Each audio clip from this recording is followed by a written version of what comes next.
Ethiopia, Empire, Occupation and Revolution, a people's struggle.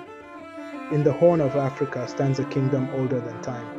Ethiopia, the land of emperors, shepherds, scholars and rebels. While much of Africa bowed under foreign flags, Ethiopia stood defiant. But defiance did not mean peace. And the struggle for liberation wasn't just against fascists, it was against feudal lords, landlords and hunger. In the late 19th century, as European powers carved Africa like a roasted goat, Ethiopia under Emperor Menelik II turned the tide at Adwa in 1896.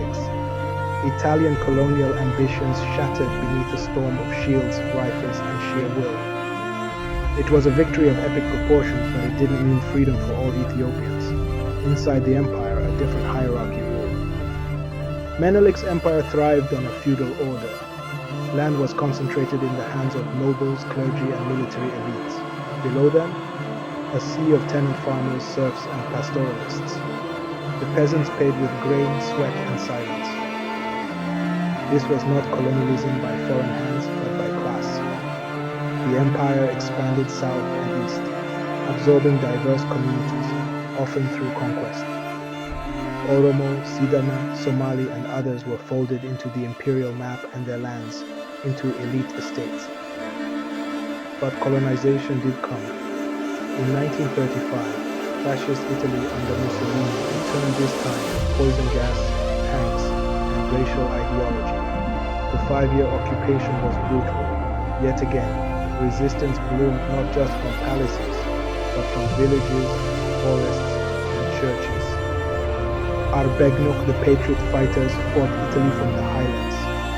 Among them, women like Liji Yasu's sister, Romaniwa, and others known only by whispers, transported weapons, relayed messages, and even led ambushes. Their names are often lost, but their courage etched in stone. Ordinary people bore the burden of war, disrupted harvests, torture, and mass executions.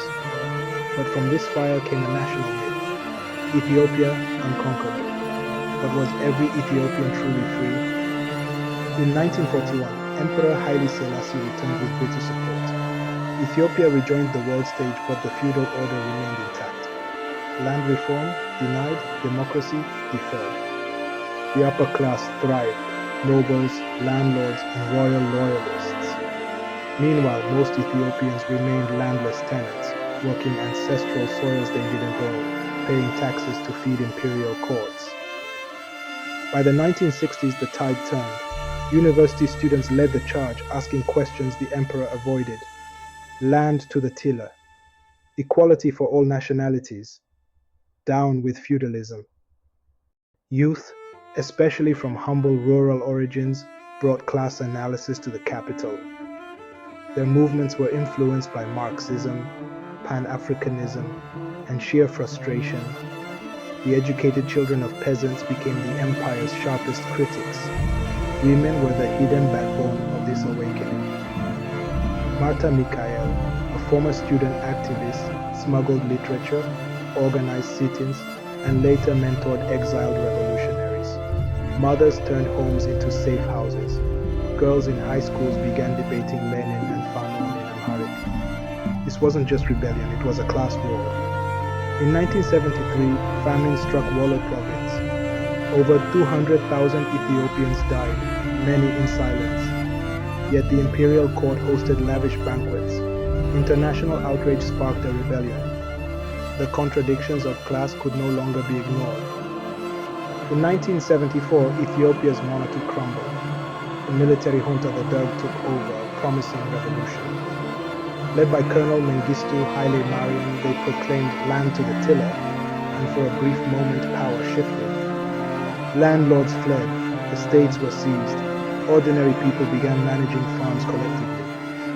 Young revolutionaries, many poor and idealistic, filled village halls with new energy. Women joined cadres, literacy campaigns, and the newly formed revolutionary Ethiopian Women's Association. Young peasants led discussion circles on class struggle with goats bleating outside. But the dream curdled. The Derg turned tyrannical. Under Mengistu's rule, paranoia reigned. The Red Terror saw thousands of students, workers, and women tortured and killed. Revolution devoured its children. Yet even in this darkness, community resistance endured. Families sheltered dissenters. Exiled movements organized across borders. And in exile, women became poets, fighters, and archivists of truth. Today, Ethiopia stands at a crossroads again, navigating memory, conflict, and possibility. Its history is not just of emperors and invaders, but of those who carried revolution in their grain sacks and school books. The story of Ethiopia is a class story, a people's story, a woman's story, a youth's story, and it is still being written. If we want to understand Ethiopia today, we must remember the class struggles of its past and the ordinary people who dared to rise. Thank you for joining us on this incredible journey through Ethiopia's untold history. Drop your comments below. Don't forget to like, share, and subscribe as we continue to explore the stories that shaped Africa's past and future. Together, let's celebrate the legacies that define us. Until next time, stay critical and keep questioning.